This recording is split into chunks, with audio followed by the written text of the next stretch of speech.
กำลังเห็ดแต้วแต้วแต้วกำลังเห็ดกินเอ้ย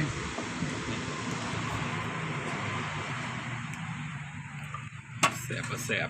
จะกินแสบก็แสบแสบอย่างเดียว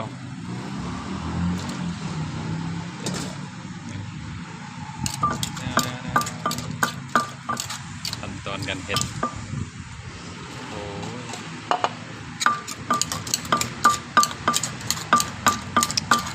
เดี๋ยวพี่น้องเอ้ยมากินน้ำกันได้พริกแดงยังคืนปูหลุกไปเล่นเนี่ยตอนนี้เขาก็ได้เสด็จจากออกจากหกนี่